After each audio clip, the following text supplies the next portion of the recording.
Mesdames, Messieurs, chers amis, vu l'heure tardive, je vais essayer d'être assez concis dans la présentation de ce qui est la synthèse que la Fédération Santéa propose comme nouveau financement pour les hôpitaux en Belgique. Et vous verrez que par rapport à ce que nous avons entendu aujourd'hui, il y a un certain nombre de points de convergence, heureusement. Les fondements d'un système de financement efficace, on l'a dit, c'est produire en fonction des besoins du patient, éviter autant que faire se peut la sous-consommation et la surconsommation, éviter donc que des patients n'aient pas un accès à tous les soins nécessaires, mais éviter les actes inutiles. On peut traduire cela par l'expression couvrir les coûts des soins justifiés. Le terme justifié dans notre système a déjà aujourd'hui quelques années et tout le monde comprend ce qu'il veut dire. Néanmoins, un système de financement des hôpitaux doit être rationnel, il faut qu'on comprenne comment il fonctionne, il doit être compréhensible, lisible, et on a beaucoup insisté sur le caractère devenu très opaque du système actuel. Il doit être équitable, et cette équité peut être résumée, peut-être de façon un peu simple, mais pour fixer les idées, par un même patient génère le même financement, quel que soit l'hôpital.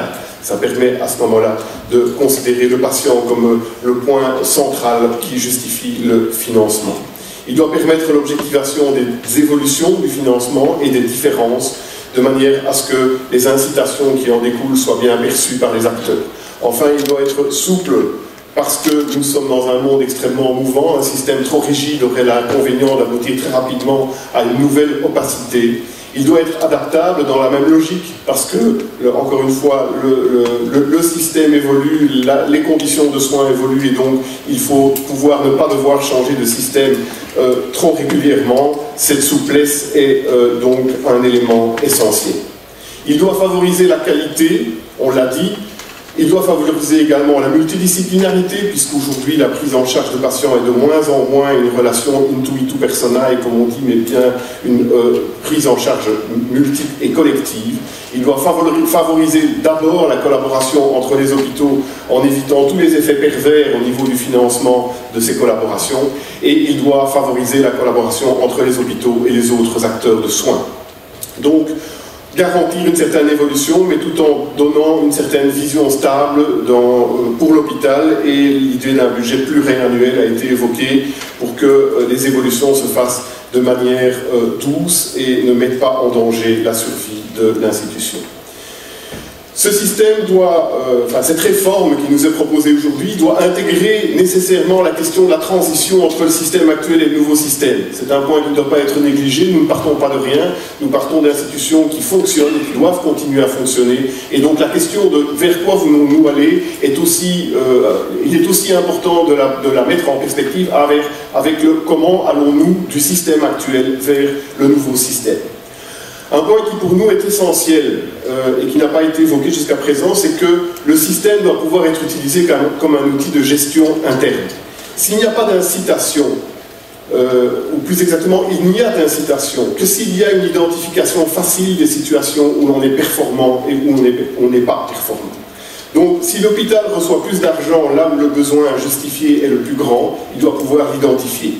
Si l'hôpital est pénalisé là où il a une activité non justifiée, il doit pouvoir l'identifier également.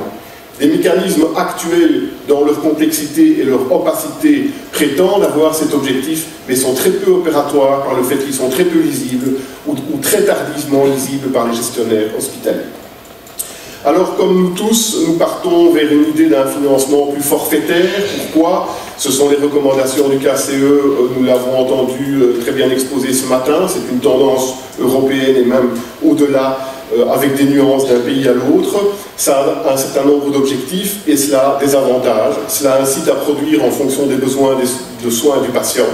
Ça réduit les actes inutiles pour la santé du patient. Cela incite les hôpitaux à uniformiser certaines pratiques. Ça maintient une forme de concurrence puisque l'argent continue à suivre le patient et un même patient produit le même argent partout à quelques nuances près.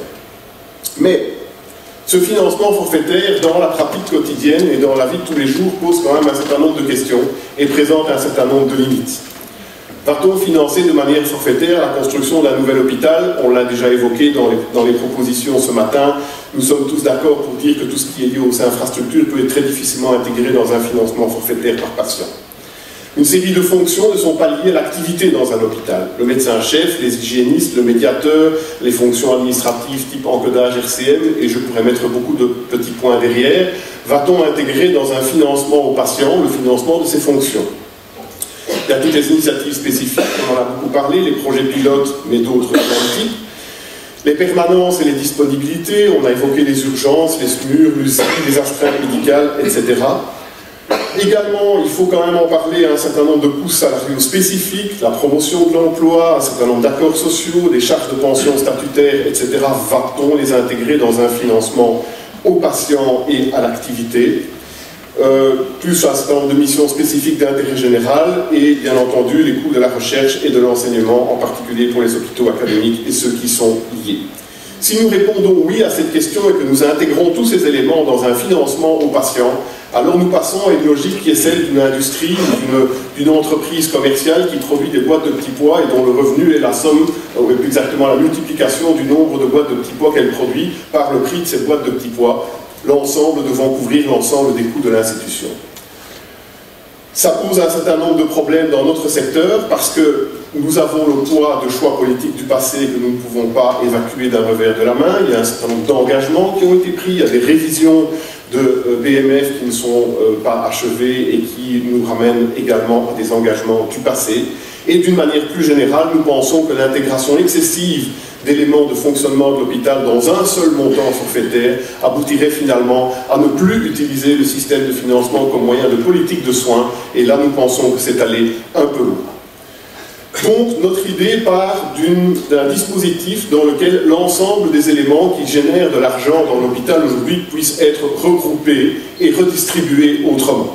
Le BMF, les honoraires médicaux et autres, les forfaits en tout genre, les médicaments, le financement des médicaments et des dispositifs médicaux, les financements des conventions INAMI, les subsides à la construction et autres.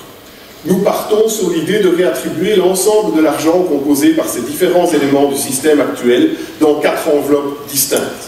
Une première enveloppe qui est celle du financement patient, qui va concentrer la couverture de l'ensemble des coûts justifiés par la prise en charge du patient, dans lequel on trouvera non seulement les éléments directement liés à la PRDRG ou aux besoins médicaux du patient, mais également aux autres dimensions de besoins du patient, dans lesquels on peut donc détailler les besoins médicaux bien entendu, mais aussi les besoins en matière de soins, les besoins en matière d'hôtellerie, les besoins en matière de médicaments, les besoins en matière de prise en charge sociale et finalement le coût des charges financières que générera le besoin de fonds de roulement pour pouvoir assumer le décalage entre le moment où ces prestations seront effectuées et le moment où l'hôpital sera payé. Je vais venir un peu plus loin dans le détail de cette enveloppe qui est évidemment la plus novatrice dans notre réflexion. Une deuxième enveloppe qui regrouperait les financements d'investissement. On l'a évoqué également dans d'autres présentations ce matin. Le principe serait à ce moment-là de regrouper tous les éléments du budget actuellement de l'ensemble des sources de financement de l'hôpital dans une seule enveloppe destinée à couvrir tous les besoins en matière d'investissement immobilier et mobilier, les nouvelles constructions, les aménagements de constructions existantes et les matériels médicaux, non médicaux, l'informatique. Une troisième enveloppe serait destinée à financer la programmation, c'est-à-dire tout ce qui constitue les investissements et le fonctionnement liés à des activités programmées. Et bien entendu, le fait de le circonscrire dans une enveloppe spécifique permettrait de l'attribuer non pas à un seul hôpital, mais à une association d'hôpitaux, voire à un réseau de soins plus large encore, dans lequel les structures extramuros pourraient être incluses. Et enfin, une quatrième enveloppe qui regrouperait tout ce qui sont les financements spécifiques et dont le périmètre peut être évidemment discuté, dans lequel on trouve les différentes fonctions que j'ai évoquées, urgence, USI, les astreintes médicales, non médicales, les missions, les dispositions et permanences imposées ou éventuellement contractualisées par l'hôpital. Donc, cette réattribution suppose une forme de matrice à créer entre les éléments de financement actuels et les éléments de financement nouveaux. Un désossage du BMF On peut discuter d'ailleurs sur les enveloppes dans lesquelles chacune des sous-parties ou d'éléments de sous-parties peut être attribuée, mais ça correspond à des logiques qui ont été évoquées ce matin également. Les forfaits hospitaliers devraient être désossés de la même manière. Les médicaments devraient être réattribués entre la partie qui est consacrée directement aux patients et ce qui pourrait être attribué à des programmes de soins intégrés. Les conventions INAMI pourraient suivre un même type de raisonnement. Et enfin, et surtout, tout le monde a pointé cet élément essentiel, un partage des honoraires entre ce qui est la couverture de la prise en charge du patient et les autres éléments de l'honoraire, puisque dans l'honoraire brut, qui est notre système actuel, tous les coûts qui sont générés par l'acte sont en principe couverts par cet honoraire. Alors revenons à l'enveloppe 1, qui est la plus importante. Donc dans notre approche, il convient de déterminer les différents axes de besoin du patient. L'idée est de partir sur une forme de justification de ce que l'on fait, mais pas uniquement sur l'activité médicale, sur l'ensemble des composantes du besoin du patient. L'activité médicale étant bien entendu la plus importante, et nous avons donc baptisé cela, mais avec un acronyme qui ne plaît qu'à moitié, les points d'activité justifiés médicaux. Donc le RCM du patient déterminerait un certain nombre de points d'activité justifiés médicaux. De même, les analyses, les éléments d'enregistrement d'un besoin, d'une justification de l'activité infirmière du patient détermineraient un certain nombre de points d'activité justifiés infirmiers. Même principe pour l'activité, pour le financement des coûts logistiques et administratifs, où en fonction du nombre de journées justifiées déterminées par le RCM, on déterminerait un montant financier de besoins logistiques et administratifs couverts à l'intérieur de cette enveloppe. Même principe pour les produits pharmaceutiques. Contrairement à ce qui a été évoqué par le représentant de la ministre ce matin, nous suggérons que la prise en charge sociale fasse également partie du même principe et donc constitue un axe qui justifie un nombre de points d'activité justifiés sociaux. Et enfin, pour être complet, les points d'activité justifiés financiers qui seraient une forme de multiplicateur lié au taux d'intérêt de l'ensemble des autres points et qui permettrait de couvrir le coût du fonds de roulement. Alors, cette première approche est évidemment un peu simpliste. Il conviendrait dans l'analyse de voir si les éléments qui sont mis en regard de l'analyse du besoin sont suffisants. Le RCM par rapport au besoin médical avec ses 4 degrés de sévérité actuels est-il suffisant? Faut-il joindre d'autres éléments de mesure? Tout cela, bien entendu, mérite d'être abordé de façon plus détaillée, mais nous n'avons évidemment pas la prétention de répondre à ces questions à ce stade. Un avantage de ce système, qui est pour nous et pour moi-même comme directeur d'hôpital depuis 25 ans extrêmement important, c'est que les points sont des éléments qui peuvent être utilisés en interne de manière extrêmement pratique. Ça permet de comparer un patient à un autre, ça permet de comparer une unité à une autre, ça permet de comparer l'évolution d'un certain nombre de facteurs à l'intérieur du même hôpital, à l'intérieur de la même pathologie ou à l'intérieur de la même unité.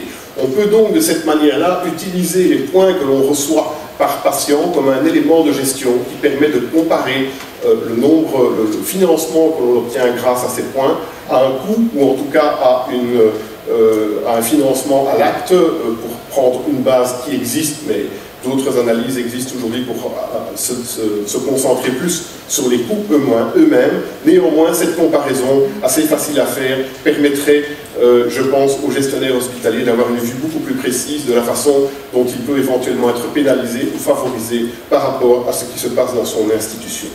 Les points peuvent ainsi devenir un instrument d'évaluation de la mesure du besoin pour un patient, pour une unité de soins, une spécialité ou une pathologie. Alors détaillons un tout petit peu ces points. Les points d'activité justifiés médicaux couvreraient la rétribution médicale de l'activité médicale. Ils sont déterminés par une échelle relative de mesure du besoin médicaux qui serait basée donc sur le RCM avec le diagnostic, les degrés de sévérité et éventuellement d'autres caractéristiques du patient. Dans un certain nombre de cas, les actes réalisés dans la prise en charge peuvent être pris en compte, notamment dans les cas les plus simples ou pour des consultations ou des actes extrêmement simples, on pourrait considérer que l'acte lui-même détermine le nombre de points. C'est un système qui peut être modulé de façon assez souple pour prendre des cas particuliers de ce type en compte. Alors, ça revient effectivement à introduire, comme on l'a déjà évoqué à de nombreuses reprises, le principe de l'honoraire pur ou de l'honoraire professionnel comme moyen de rétribution de l'activité médicale. Deuxième catégorie de points, les points d'activité justifiés infirmiers fonctionneraient selon le même principe.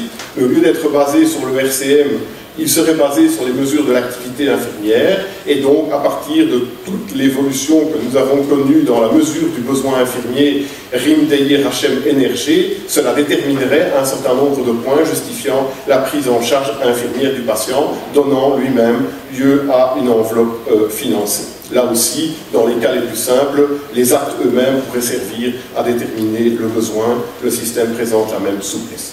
On passe au même principe pour les points d'activité justifiés logistiques. Là, le lien à la journée justifiée serait plus évident, puisque nous avons aujourd'hui la détermination déjà d'un nombre de journées justifiées par notre système d'enregistrement des besoins médicaux du RCM. On pourrait transposer un montant financier correspondant au nombre de journées justifiées par le patient. Là aussi, d'autres éléments pourraient éventuellement être pris en charge si nécessaire de la FIM. Même principe pour les médicaments. Le point d'activité justifié pharmacie couvrirait les coûts justifiés en médicaments, dispositifs médicaux et fonctionnement de l'officine hospitalière. Il serait déterminé là aussi essentiellement par rapport à la pathologie, mais peut-être que d'autres éléments du besoin pourraient y être intégrés. Les points justifiés sociaux prendraient en charge les coûts de prise en charge sociale du patient et donc permettraient de déterminer d'une façon plus objective la nécessité de financer plus spécifiquement des patients dans une situation sociale particulière. Et enfin, les points justifiés financiers, comme je l'ai dit, sont une résultante des autres points. Dans ce système, si on l'applique à tous les patients, eh bien, on a évidemment un système qui pourrait, à un moment donné, pousser à la sous-consommation, puisque les patients qui présentent un certain nombre de besoins spécifiques de durée de séjour anormale ou de complications particulières pourraient être, à un moment donné, considérés par l'hôpital comme étant trop chers financièrement. Et donc, nous avons, comme dans ce qui a été présenté ce matin, envisagé la possibilité de maintenir un système de outliers, pas exactement dans la logique de ce qui a été présenté par le représentant du ministre, mais le principe reste le même. Ce serait d'exonérer un certain nombre de patients d'un financement en fonction de ce nombre de points. Il y aurait le maintien d'une forme d'enregistrement de ce qui est fait aux patients, ce qui pour nous est de toute manière indispensable pour continuer à piloter le système, et on pourrait déterminer, ce qui nous semblerait plus juste que le système actuel, un pourcentage fixe de patients par hôpital qui bénéficierait d'un financement à l'acte, d'un financement à ce qui a été réalisé, de manière à limiter la possibilité de sélection adverse, puisque l'alourdissement artificiel d'une facture d'un patient pour le faire devenir outlier aurait immédiatement comme conséquence d'en faire sortir un autre, le nombre de patients outlier, ou sa proportion en tout cas, étant déterminée par le système. La sélection adverse serait ainsi largement limitée et on pourrait très difficilement dire a priori si un patient qui coûte cher va finalement être un outlier ou pas et donc va coûter de l'argent à l'institution ou pas. Donc, que faut-il enregistrer pour que ce système se mette en place? Eh bien, il faut enregistrer tout ce qu'on fait au patient, et donc c'est ce qui constitue aujourd'hui, grosso modo, la facture actuelle du patient. Ces données existent. On peut considérer que c'est un inconvénient de devoir continuer à enregistrer ces éléments dans un système qui serait plus forfaitarisé. Je pense que c'est une illusion de penser que nous pourrons nous passer d'un enregistrement de ce que l'on fait au patient. Parce que pour que le système puisse évoluer, il sera toujours nécessaire de comparer ce que l'on finance en matière d'indicateurs de besoin du patient à ce qu'on lui fait. Et donc, je crois qu'il est tout à fait raisonnable de penser que l'on puisse combiner les deux types d'enregistrement. La mesure du besoin, elle est aujourd'hui, elle n'est pas parfaite, mais enfin elle se base aujourd'hui sur une expérience qui est assez longue en matière de RCM, APR, DRG, en matière d'enregistrement de besoins infirmiers avec la nouvelle réforme du NRG qui vient de se mettre en place. Un certain nombre de caractéristiques sociales servent aujourd'hui à financer le BWIC. Sont-ils bons, sont-ils pas bons? Tout peut être revu, mais ces mesures de besoin existent actuellement dans le système. Il s'agirait donc d'utiliser les outils de saisie qui existent déjà, mais de les adapter pour les perfectionner et les orienter dans quelque chose de plus systématique, qui est le système que je vous présente. Alors, comment gérerait-on de manière macro ce système? Eh bien, pour chaque exercice, on déterminerait le montant des 5 enveloppes nationales, plus la 6e liée au taux d'intérêt pour le financement. Par catégorie de patients définis au sein de chacune de ces 5 enveloppes, on détermine la valeur des points d'activité justifiés médicale, des points d'activité justifiés infirmiers, etc. Et leur nombre par type de patient, donc par catégorie de patients, chacune en fonction de son propre critère. Comment finance-t-on de manière macro les hôpitaux? Il y a deux possibilités. Ou bien on reste dans une logique de financer l'hôpital sur base de toutes ces données N-2, auquel cas on prendrait la cohorte de tous les patients qui ont été pris en charge dans l'hôpital au cours de l'année N-2, avec leur degré, avec leur APR-DRG, degré de sévérité, leur qualificatif NRG, leur prise en charge sociale, etc. Ça déterminerait un nombre de points qui eux-mêmes donneraient droit à un financement.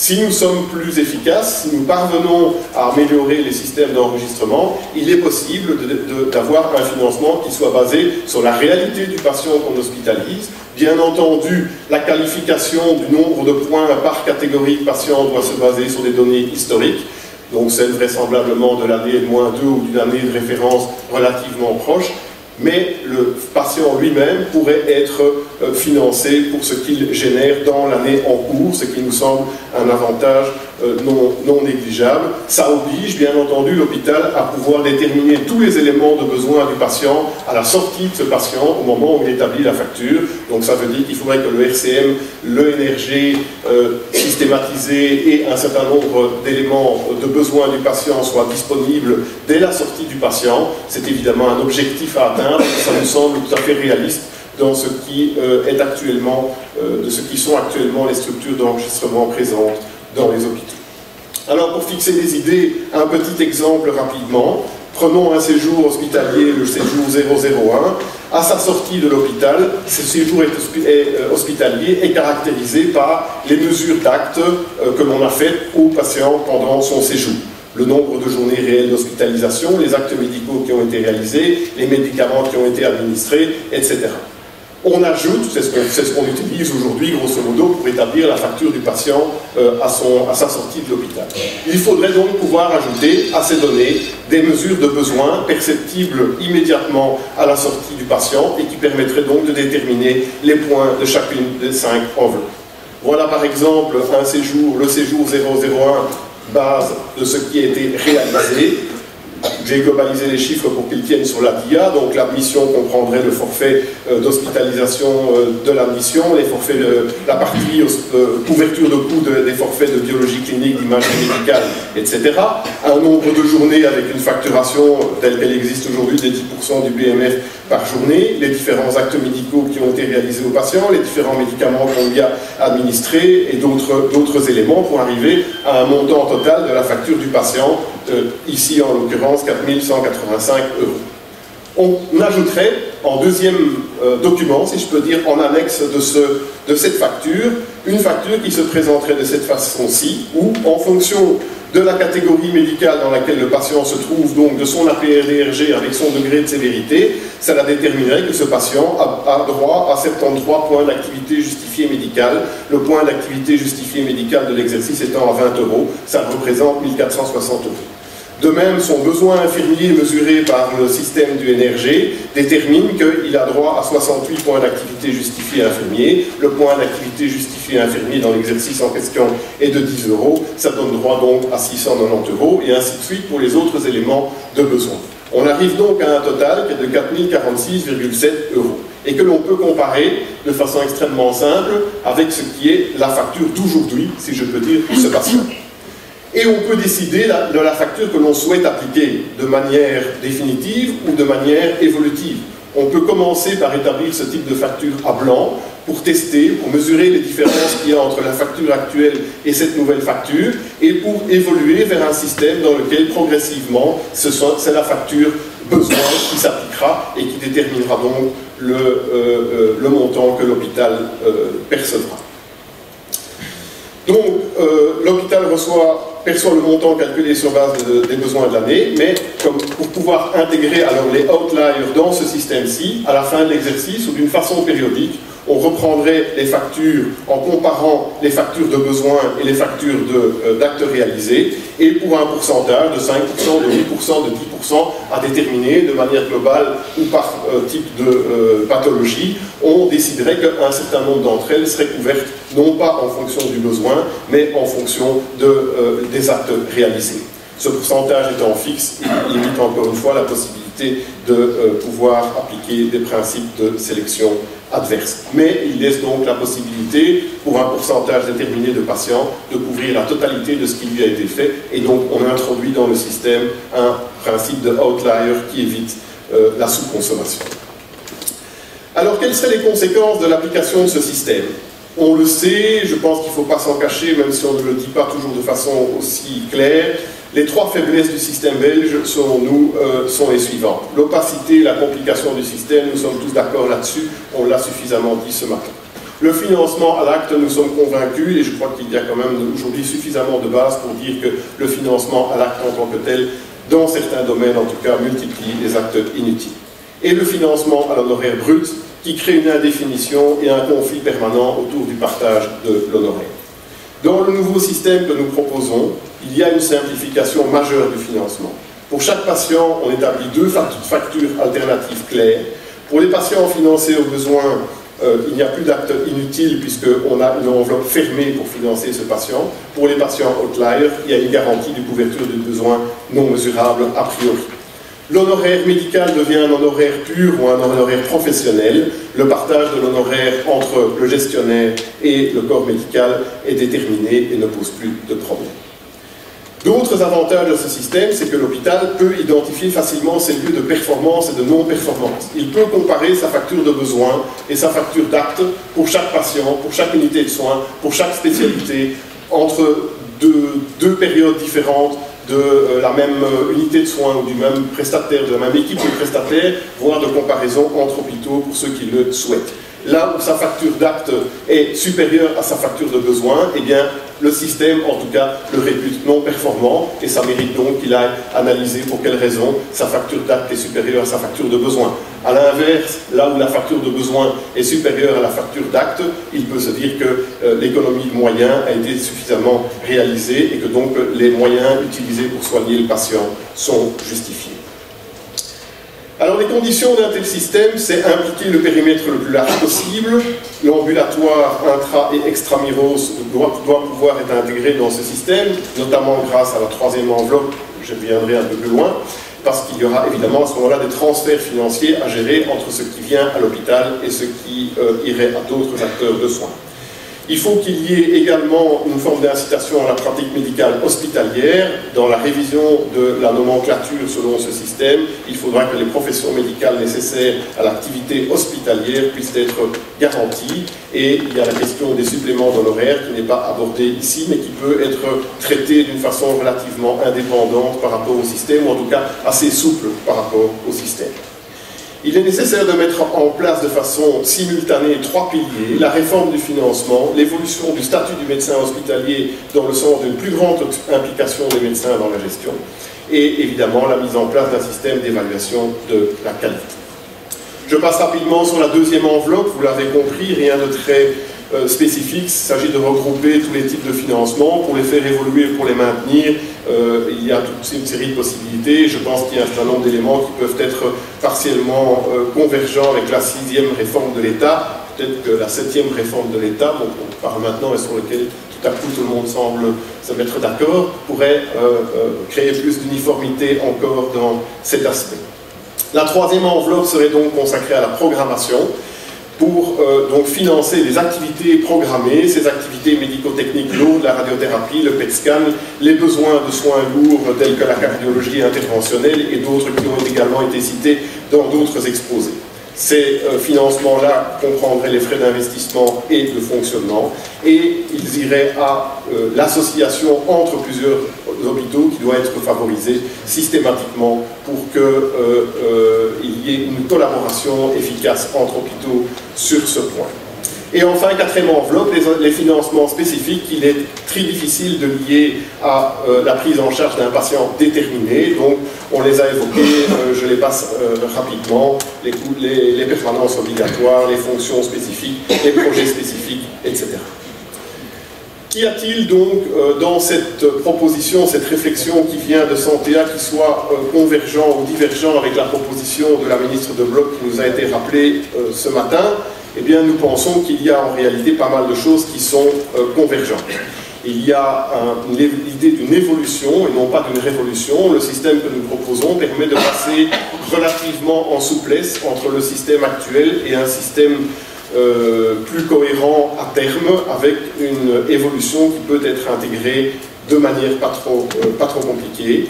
Il y a la possibilité de financer les programmes en réseau grâce à la troisième enveloppe qui ne serait attribuée non pas aux hôpitaux mais à un ensemble d'acteurs de soins selon un principe qui doit absolument être rigoureux, qui n'est pas de réseau, pas de financement. Il n'y a que dans les SMUR jusqu'à présent que l'on a réellement appliqué ce principe-là. Ça a obligé tous les hôpitaux du pays à s'organiser, même là où c'était extrêmement difficile, pour gérer les SMUR ensemble, et sans rêver bien entendu de devoir en arriver systématiquement à des situations de ce type. Si on veut véritablement mettre les réseaux en place, il faut bien qu'il y ait une forme de conditionnalité par rapport au financement. La convergence va évidemment aussi sur le principe de l'enveloppe 1, même si nous étions plutôt dans une logique d'un financement sur le besoin avec une exception sur des outliers en pourcentage déterminé. On peut facilement adapter le même principe sur l'idée des trois enveloppes de clustering qui sont proposées par la ministre, les factures de besoin étant l'élément qui permettrait de financer assez rapidement et de manière relativement homogène et globale les soins de basse variabilité, et la facture de réaliser étant utilisée pour financer les prises en charge de haute variabilité, un mix des deux ou une forme de combinaison entre les deux principes pouvant s'appliquer aux clusters de moyenne variabilité. Il est néanmoins important que ces clusters soient définis de façon extrêmement précise. Il faut une finesse dans la catégorisation des patients si on veut éviter la sélection adverse que nous ne connaissons pas dans notre pays et qu'il ne faut certainement pas créer. Alors ce qui est important également, c'est qu'on ne connaît la catégorie de soins d'un patient qu'après son séjour, qu'à la sortie du patient. Donc pour nous, il est important de préciser que tous les hôpitaux devront pouvoir facturer dans les trois clusters, parce qu'on ne peut pas dire à l'entrée du patient si un patient va être de basse variabilité ou de haute variabilité. Dans certains types de prise en charge, c'est plus facile que dans d'autres, mais les éléments de besoin du patient ne sont totalement déterminables qu'à la fin du séjour, et donc il est impossible de référer les patients avant leur prise en charge. Il faut au moins qu'un diagnostic et qu'un certain nombre d'actes puissent être faits au patient avant de pouvoir le catégoriser. Les points de convergence, c'est aussi le partage de l'honoraire, la partie professionnelle ou honoraire pur. On préfère l'appellation professionnelle devant servir à la rétribution de l'activité médicale, et la partie coût de fonctionnement devant, d'une façon ou d'une autre, être associée au budget de l'hôpital. Nous pensons que la question de la propriété de l'honoraire est plus symbolique qu'opérative. La question de la propriété de l'honoraire dans un hôpital, alors que tous les hôpitaux aujourd'hui à peu près ont un système central de perception des honoraires, est elle-même discutée depuis de nombreuses années par d'éminents juristes. Nous pensons que la véritable difficulté, c'est d'arriver à scinder cet honoraire de manière uniforme dans tous les hôpitaux du pays. Parce que ce qui fait aujourd'hui la difficulté, c'est que la négociation du partage de l'honoraire est une négociation qui se fait hôpital par hôpital, et qui est d'ailleurs régulièrement remise sur la table, puisque les accords sont généralement des accords définis dans le temps, et qui consomment un temps et une énergie très importants. Si on veut avoir un système dans lequel les coûts de fonctionnement de l'honoraire soient clairement identifiés, eh bien il faudra qu'il soit indépendant de l'hôpital dans lequel l'honoraire est payé et dans lequel l'acte est géré. C'est une difficulté évidente, mais elle est incontournable, je pense, dans tous les systèmes qui ont été évoqués aujourd'hui. Donc là, par ailleurs, nous pensons que la question de la propriété de l'honoraire est symbolique et n'est pas opérative non plus dans le mot à dire que les médecins doivent avoir dans la gestion de l'hôpital. Et comme d'autres, nous sommes partisans d'instaurer au niveau de la structure de l'hôpital des structures de gestion dans lesquelles la représentation médicale soit beaucoup plus associée à la gestion. Nous pensons que ça n'est pas dépendant de la propriété juridique de l'honoré. Des convergences également dans le financement de spécificités, les urgences, les équipements lourds, avec la troisième enveloppe pouvant être attribuée à des associations et non pas à un hôpital lui-même, le financement de l'enseignement et de la recherche et des projets pilotes. Néanmoins, il est important que cette liste de financements spécifiques soit définie et qu'il faut introduire un système d'évaluation de la qualité. Nous avons certaines réticences par rapport aux incidents financiers de type P4P, mais c'est également un point qui mérite discussion. Des convergences aussi sur la simplification des enregistrements, ce serait la fin du BMF en tant que tel. Néanmoins, pour que le système soit performant, il faut que le BMF soit désossé ligne par ligne et que nous réfléchissions ligne par ligne à l'endroit où il doit se trouver dans les enveloppes du nouveau système. Il doit distinguer les éléments standardisables par patient et les éléments à maintenir en financement spécifique. Et enfin, il faut bien entendu trouver une solution pour les révisions des années antérieures et les engagements pris, notamment dans les reconversions de lits. Supprimer les enregistrements inutiles, oui, mais pour qu'un système réel de ce type puisse réellement fonctionner, il faut d'abord que les données infirmières soient enregistrées pour tous les patients, puisqu'il y aurait une dimension prise en charge de soins pour chaque patient. Les outils existent, mais on est toujours à 4 fois 15 jours pour l'instant. Il s'agirait donc de l'étendre avec une prise en compte, un enregistrement des données énergées pour tous les patients de l'exercice. Et la nécessité d'un dossier patient informatisé performant est évidemment un plus dans la possibilité de dégager ces éléments d'information. Autre élément de compatibilité, pas vraiment de convergence, mais de compatibilité, nous n'avons pas réfléchi spécifiquement à cet aspect-là, mais il ne nous semble pas incompatible avec notre proposition, c'est le budget pluriannuel.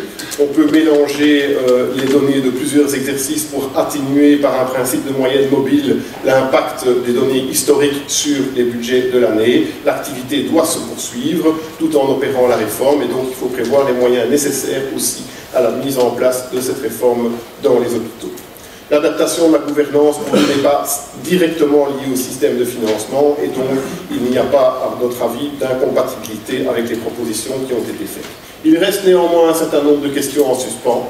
Le statut financier du médecin hospitalier, qui est une bouteille à encre dans notre pays et qui, d'une certaine façon, est abordé de manière indirecte par les différentes propositions qui Quelle responsabilité de gestion au médecin hospitalier, ça renvoie à la détermination de la représentation de la structure médicale dans les véritables décisions de gestion de l'institution. Quel supplément d'honoraires à l'hôpital et en extra-hospitalier, nous ne l'avons pas abordé, mais cette question a sa propre dimension et doit être également abordée en tant que telle. Quel incitant à la pratique médicale hospitalière, et notamment qu'en est-il du développement possiblement incontrôlé des cabinets de chirurgie extra-hospitaliers? Le périmètre de cette réforme telle qu'elle est présentée n'est-elle pas encore trop strictement hospitalière? Ne faut-il pas l'élargir? Et comment intègre-t-on l'ambulatoire intra- et extramuros dans la réforme? Et comment gère-t-on les transferts induits? Néanmoins, toutes ces questions ne nous semblent pas remettre en cause la réflexion générale et peuvent trouver des solutions dans une réflexion et une analyse de la mise en pratique d'un tel système. Néanmoins, il y a un certain nombre d'étapes incontournables pour pouvoir mettre ce système en place. Il faut un tableau de réaffectation entre les sources de financement actuelles et le nouveau système, une grande matrice où tous les éléments, un par un, soient listés et réalloués à une autre enveloppe budgétaire. Il faut régler la question du partage de l'honoraire, puisque dans le système du financement aux besoins que j'ai évoqué, dans la facture besoin et tel que c'est en filigrane dans toutes les propositions qu'on a évoquées, il ne s'agit plus de financer les actes en tant que tels, mais de financer la prise en charge médicale du patient. Et il faut donc redéfinir le mode d'enregistrement infirmier, peut-être en profitant pour le simplifier un peu, parce que l'ENRG apparaît comme étant extrêmement lourd, mais c'est un point d'interrogation, et surtout, pour que le système puisse fonctionner, il faut un enregistrement pour tous les patients. Il faut donc déterminer au moins à blanc, comme période test en tout cas, la valeur des points de la facture besoin, et bien entendu les points qu'on attribuerait pour chaque catégorie de patients dans chacune de ces dimensions. Il faut déterminer les périmètres des 3 clusterings si on reste sur la logique du clustering qui a été évoqué par le représentant de Madame la Ministre. Et enfin, il faut donner les moyens aux hôpitaux de générer les données de besoin dès la sortie du patient. Encore une fois, je pense que ce n'est pas impossible, ça nécessite que tous les retards qui sont aujourd'hui accumulés dans l'enregistrement RCM, NRG et consorts puissent être rapidement rattrapés, éventuellement avec de nouvelles périodes mises entre parenthèses pour pouvoir se concentrer sur les patients hospitalisés et ceux qui sont de l'exercice plutôt que sur les patients des années antérieures. Enfin, avant de terminer, je voulais juste encore dire une phrase politiquement très incorrecte.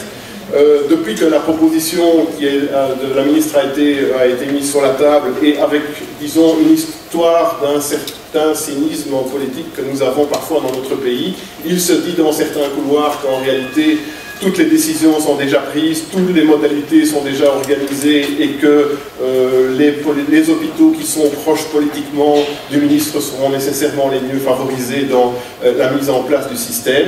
Nous avons réentendu ce matin qu'il n'en était pas le cas, que ce n'était pas le cas, et nous faisons le pari que ce n'est pas le cas. Donc, par rapport à cela, nous voulons dire toute notre disponibilité à partir des points de convergence qui ont été évoqués ici, pour prendre notre place en tant que Santéa, fédération hospitalière, et à titre personnel, en tant que directeur depuis 20 ans d'un hôpital général, et puis d'un hôpital spécialisé qui va nécessairement avoir une place très particulière dans ce système, pour participer ensemble à la construction du nouveau système de financement. Je vous remercie.